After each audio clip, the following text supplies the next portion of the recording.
Voici l'application de l'enduit terre polie dans sa finition inspirée du tas de lac. Terre polie se réalise sur des fonds traditionnels soigneusement préparés et s'applique impérativement sur le fixateur de notre gamme Renault Décor. Le fixateur Renault Décor est indispensable pour une excellente adhérence de l'enduit et facilite la pose. Appliquez le fixateur avec un rouleau anti-goutte et laissez sécher au minimum 24 heures. Voici l'application de l'enduit terre polie dans sa finition inspirée du tas de lac. Terre polie est prête à l'emploi et se réalise en 2 couches. Appliquez grassement l'enduit au rouleau 18 mm sur une surface d'environ 1 à 2 mètres carrés. Répartissez soigneusement l'enduit en croisant sans égaliser la surface. À l'aide d'un couteau, commencez par les linéaires plafond et angle de mur. Avec le couteau ou la lisseuse, étalez l'enduit en réalisant de grandes lignes ondulantes.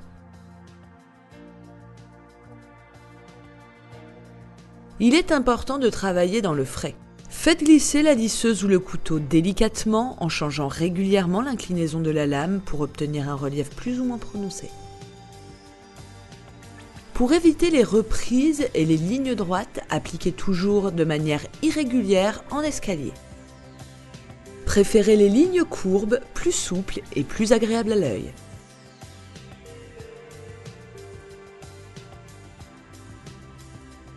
Pensez à nettoyer régulièrement la lame des outils pour une finition bien nette. Recouvrez en totalité la surface.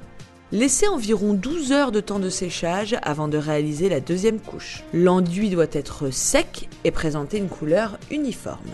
Appliquez une deuxième couche en ratissage avec le couteau ou la lisseuse avec des mouvements amples et croisés en tous sens.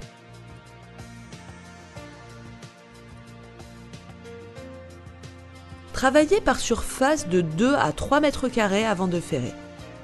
Procédez ainsi de suite de la même manière. Le ferrage se réalise dans le frais quand l'enduit a perdu de son humidité.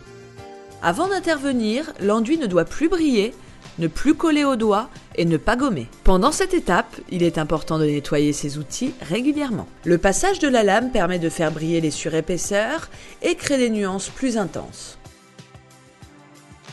On augmente l'intensité de la couleur et de la brillance en réalisant un deuxième ferrage 20 à 30 minutes plus tard. Si vous souhaitez protéger votre décor, appliquez une couche de cire lustrante incolore autorisant une application en cuisine et salle de bain. Laissez environ 12 heures de temps de séchage avant d'appliquer cette finition. La cire s'applique sur une surface soigneusement ferrée. Appliquez la cire avec un chiffon de coton en fine couche jusqu'à pénétration complète de la cire. Après 10 à 20 minutes de temps de séchage, lustrez à sec la surface du décor avec un chiffon de coton ou une peau de chamois en réalisant des mouvements circulaires. Procédez ainsi de suite de la même manière par petites surfaces.